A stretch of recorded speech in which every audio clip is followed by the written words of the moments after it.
Congressman, thanks for being with us. You spoke out very strongly yesterday on the floor of the House against what you called a fraudulent impeachment inquiry into President Biden. What did you make of the spectacle you saw from Republicans yesterday? Well, it was a very unfortunate abuse of the solemn and serious impeachment authority that we have in the House of Representatives. There is no evidence that President Biden committed a crime. There is no evidence that President Biden committed an impeachable offense. There is no evidence that President Biden engaged in any wrongdoing.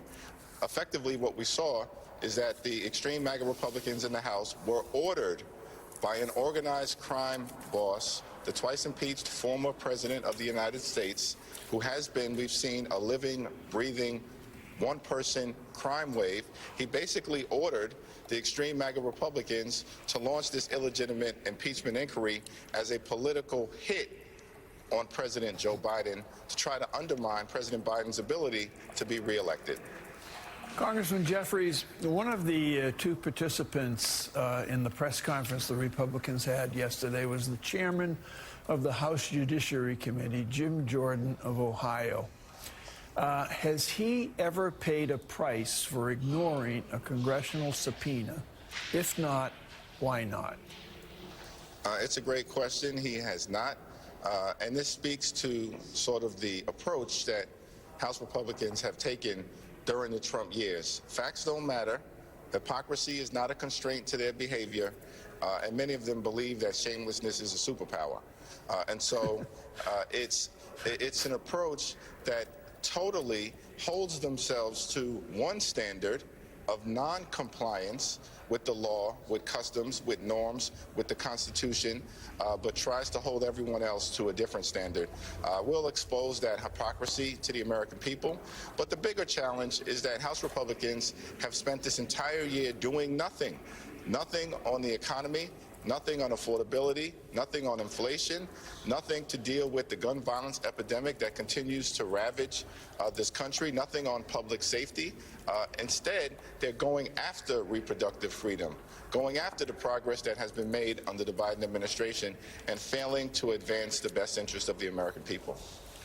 Leader Jeffries, while House Republicans yesterday were focused on this impeachment inquiry and the probe into Hunter Biden, what they were not doing was working on the Israel, Ukraine, and border security package. I know lawmakers are getting set to head home for the holidays. Can you give us any sort of update as to where things stand? Is there any chance at all, that a deal could get done by year's end? Well, we absolutely need to make sure that we fund our national security priorities with respect to Israel, Ukraine, the Indo-Pacific, as well as address in a bipartisan way some of the challenges that we've been experiencing at the border.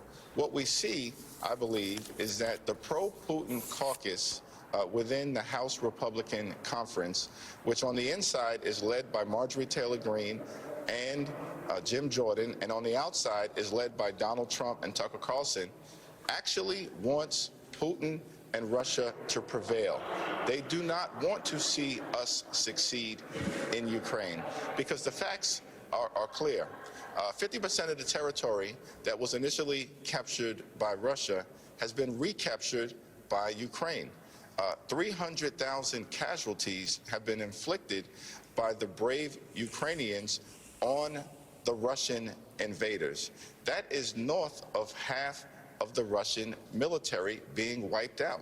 This is an extraordinary strategic success that is in the national security interest of the United States, of our allies in Europe, and certainly of NATO.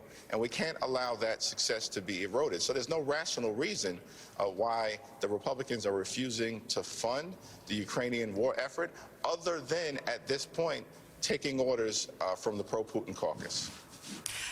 Leader, when Congress does come back in January, you're going to be very quickly facing a deadline on government funding, possibly facing another government shutdown. Can you lay out for us what those first few weeks of Congress are going to look like, and what you see the role for the Democrats in trying to find an agreement on the budget, keep the government operating?